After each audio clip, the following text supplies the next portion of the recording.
هرات نن د افغانستان د ځوانانو د پارلمان د غونډې کوربه و. په دې غونډه کې د هیواد 24 ولایتونو څخه ګڼ شمېر ځوانانو سره جرګه وکړه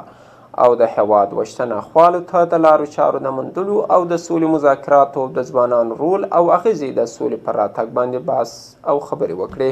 په یاده غونډه کې ځوانانو څرګنده کړه چې د ځوانانو شتون په بېلابېلو غونډو کې باید سمبولیک نه وي او د ځوانانو د فکري قوې څخه باید په مؤثره توګه ګټه پورته سي.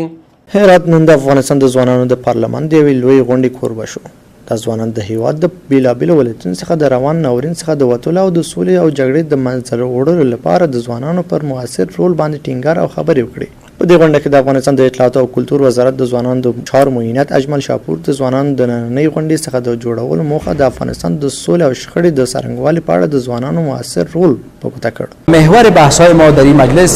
صلح و جنگ افغانستان خواهد بود، چون یکی از قضایای پیچیده امروزی که ملت افغانستان و خاصتا جوانان افغانستان با او درگیر هستند قضیه صلح و جنگ افغانستان است. بنابراین جوانان امروز از 34 ولایت افغانستان که در حدود 200 نفر از دخترها و پسرها هستند آمدند در ولایت باستانی هرات ضمن از اینکه کارهای گروپی و مباحث عمده در خصوص صلح و قضیه جوانان خواهد داشتند. قطعنامه را هم در نهایت این مجلس صادر میکنند و او قطعنامه عنوانی ریاست جمهوری و شورای امنیت و سازمان ملل متحد پیشکش خواهد شد. په ورته مهال کې د هرات والی عبدالقیوم رحیمي څرګنده کړه چې هرات ولایت د داشند غونډو د جوړولو وړتیا لري، نو هڅه کوي چې هرات په ملي، سیمه ییز او نړیواله کچه د ستورو غونډو کوربه وي. چرا در هرات ما به سطح ملی، منطقه‌ای و بین المللی تلاش ما این است که کنفرانس ها را، بحث ها را به هرات بکشانیم، چرا که هرات امو ظرفیت این بحث ها را داره و از نگاه ای که هرات باید به سطح ملی، منطقه‌ای و بین المللی مطرح شود، ضرورت به است کنفرانس های مختلف در اینجا گرفته شود. په همدې حال کې غونډې ته د هیواد د بېلابېلو ولایتونو څخه راغلي ځوانان وایي دوی په ځوان فکر سره کولی شي هیواد د اوسني او ناورین او کړکېچ څخه وژغوري او د سولې او پرمختګ لوري ته یې وخوځوي. دغه د ځوانانو د پارلمان که هر څوک مرسته ورسره کوي او له هر نهاد یې د ډېر ښه فکر سوی دا او د افغانستان د بېلو ولایتونو چې کوم ځوانان راغلي دي دغو ځوانانو د ټولو ولایتونو فکرونه دي او ځوان فکرونه دي. هغه د ځوان فکر کولای است افغانستان د بحران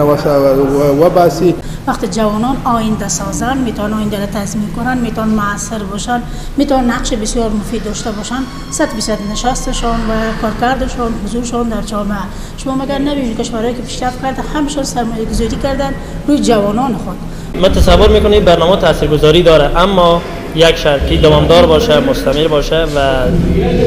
شکل پروژه‌ای نباشه برنامه برگزار بشه و دوست داریم تا که چون جوانان نفوس اکثریت افغانستان رو تشکیل میدن، پس بنابراین توقع از جوانان بیشتر میره و جوانان دوست دارن تا که من حیث نمادین در برنامه‌ها ظاهر نشن، حاضر نشن، بلکه برنامه‌ها مثمر و ثمر و دوامدار باشه تا که جامعه رو بتونه از این بحران‌ها و چالش‌های کنونی نجات بده. په دې غونډه کې ځوانانو همدار څرګنده کړه چې په غونډو کې باید د ځوانانو څخه په سمبولیک ډول ګټه پورته نشي. په همدې حال کې د هرات د اطلاعات او کلتور ریاست مشر آریا روفیان وایي د هیواد د نورو ولایتونو ناراغلي ځوانان بعد د دې ولایت د تاریخي ودانیو څخه د لیدنې ترڅنګ د هرات د وګړو او ځوانانو د فکر او دود سره هم آشنا شي. بلافاصله یک تور گردشگری داره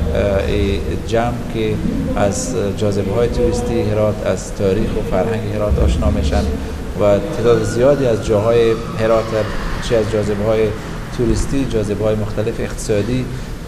دیدن میکنن. افغانستان د سولې او شخړې د څرنګوالي او ارزولو په موخه په هرات ولایت کې دا غونډه په داسې حال کې جوړیږي چې له دې وړاندې هم څو ځلې ځوانانو په اعتراضي ډول غونډې کړې او د سولې په مذاکراتو کې د ځوانانو پر رول یې ټینګار کړی و.